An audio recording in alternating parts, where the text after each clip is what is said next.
এটা মৌলভীবাজার জেলা কমলগঞ্জ উপজেলা, যেটা মাধবপুর লেক। এই লেকের উপরে পাহাড়ের যে জায়গাটায় মানে সবচেয়ে উঁচু চূড়া, সেই জায়গায় আমরা আছি।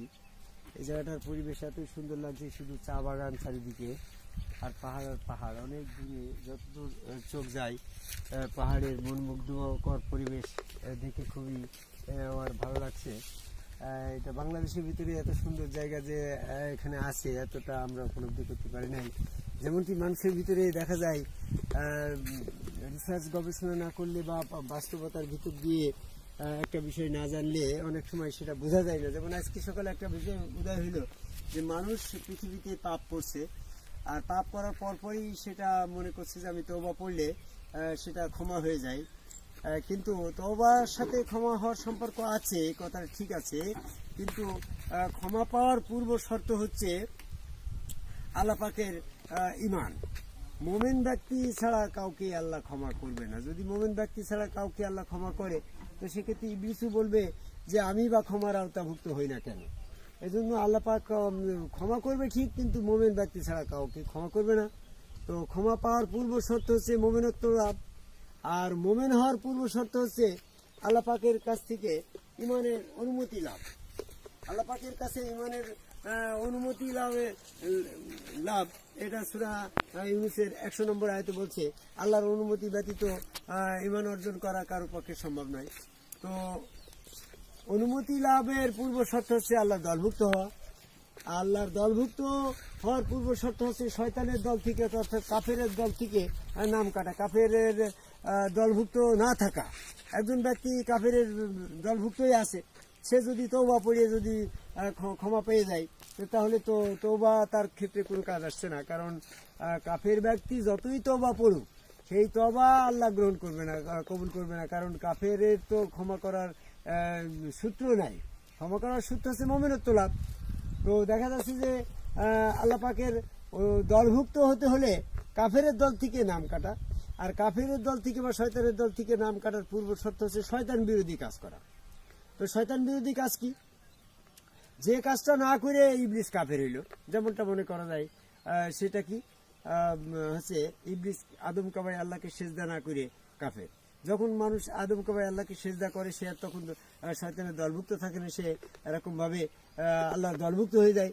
তো আল্লাহ দলভুক্ত হয়ে গেলে আল্লাহ পাকের কাছে সে আল্লাহর দলভুক্ত হয়ে গেল। তো শয়তানের দলের যে বেশ, দেখা যাচ্ছে শয়তানের দল যারা আদম কাবায় সেজদা করে না, তারা শয়তানের দল, তারা কাফের। তো তাদের বেশভূষণ হচ্ছে যে তারা মোষ কেটে ফেলে, দাড়ি লম্বা করে। তো যারা মোষ কেটে ফেলে, দাড়ি লম্বা করে, তাদের এটা হচ্ছে শয়তানের বেশ, এটা কাফেরের বেশ, এজিতির বেশ। এখন যদি আমি আল্লাহর দলভুক্ত হয়ে যাই, তাহলে ওদের বিপরীত বেশ ধারণ করতে হবে। সেক্ষেত্রে দেখা যাচ্ছে আমি আদম কাবায় সেজদা করছি, আমি আর মোষ কাটবো না, চুল কাটবো না, চুলদারি মোষ আমি কিছুই কাটবো না। এই চুলদারি মোষ না কেটে আমি আল্লাহ পাকের দলভুক্ত, নবীর দলভুক্ত, রসুলের দলভুক্ত বা হুসাইনি দলভুক্ত হলাম। তখন আমি আদম কাবায় সেজদার মাধ্যমে হুসাইনি দলভুক্ত বেশভূষণ চুলদারি মোষের বেশ রাখার পরে আমি আল্লাহর দলভুক্ত হলাম। আল্লাহর দলভুক্ত হলাম। এই আল্লাহর দলভুক্ত হওয়ার পরে দেখা গেল যে তখন যদি আমার তওবা পড়লাম, তখন আল্লাহ পাকের কাছ থেকে আমি ক্ষমা প্রাপ্তি হলাম। তো দেখা গেল যে আমি যখন আল্লাহ পাকের দলভুক্ত হয়ে গেলাম, তখন আল্লাহ পাক আমার ঈমানের অনুমতি দিল। ঈমানের অনুমতি পেলে আমি মুমিনত্ব লাভ করলাম। মুমিনত্ব লাভ করার পরে আমি যখন তওবা করলাম, তখন আমার ওই তওবা অনুসারে আল্লাহ তখন আমার গুনাহ মাফ করে দেবে, অপরাধ মাফ করে দেবে। এই জন্য আমাদের যে ভুল ধারণা ছিল যে তওবা পড়লেই মাফ হয়ে যায়, কথাটা কিন্তু এই ক্ষেত্রে আর গ্রহণযোগ্য থাকলো না। তওবা পড়লেই মাফ হয় না, বরং শয়তানের দল থেকে মানুষ যখন আল্লাহর দলভুক্ত হয়ে যায়, আল্লাহর দলভুক্ত হয়ে গেলে সে ইসলাম হয়ে গেল, মুমিন হয়ে গেল, মুসলমান হয়ে গেল। মুসলমান হওয়ার পরে তখন তার ক্ষমা আসে। এই ইসলামে দাখিল হওয়ার শর্ত অনুসারে একজন ক্ষমা পায়। তাছাড়া ইসলামে দাখিল না হয়ে, আদম কাবায় সেজদা না করে, আল্লাহর দলভুক্ত না হয়ে, চুলদারি মোষের বেশ না রেখে মানুষ যতই তওবা পড়ুক, তার তওবা কোনো কাজে আসবে না, সে ক্ষমাপ্রাপ্তি হবে না। তো আরেকটু বিশ্লেষণ দিয়ে যদি বলতে হয় কথাটা, অনেকেই বলে যে শয়তান বিরোধী কাজ, আমি 5 ওয়াক্ত নামাজ পড়ি, আমি শয়তান বিরোধী কাজ করছি। আসলে 5 ওয়াক্ত নামাজ বা এরকম নামাজ তো শয়তানও পড়ে, সূরা মুমিনের 6 নম্বর আয়াত। নামাজ পড়াটা শয়তান বিরোধী কাজ না। অনেকে বলে যে আমি আল্লাহকে প্রভু বলি, আল্লাহকে প্রভু বলা কাজটা হয়তো শয়তান বিরোধী কাজ। সূরা হিজরের 36 নম্বর আয়াতে বলছে ইবলিস লান্নতি ঘোষণার পরেও আল্লাহকে প্রভু বলে, কাজে ইবলিসের আল্লাহকে প্রভু বলা এটা ইবলিস বিরোধী কাজ না। অনেকে বলে আমি আল্লাহকে সেজদা করি, আল্লাহর কাছে সেজদা করা ইবলিস বিরোধী কাজ না, কারণ সূরা রাদের 15 নম্বর আয়াতে বলছে আসমান জমিনে যা কিছু আছে সকলেই আল্লাহকে সেজদা করে। তো ইবলিস তো আসমান জমিনের ভিতরে পড়তে আল্লাহকে সেজদা করা এটা ইবলিস বিরোধী কাজ না। অনেকে বলে যে আমি আল্লাহর কাছে আত্মসমর্পণ করছি, এটা মনে ইবলিস করে না। আসমান জমিনে যা কিছু আছে সকলে আল্লাহর কাছে আত্মসমর্পণ করে, সূরা ইমরানের 83 নম্বর আয়াত। তো এই ক্ষেত্রে দেখা যাচ্ছে যে ইবলিসও আল্লাহর কাছে আত্মসমর্পণকারী।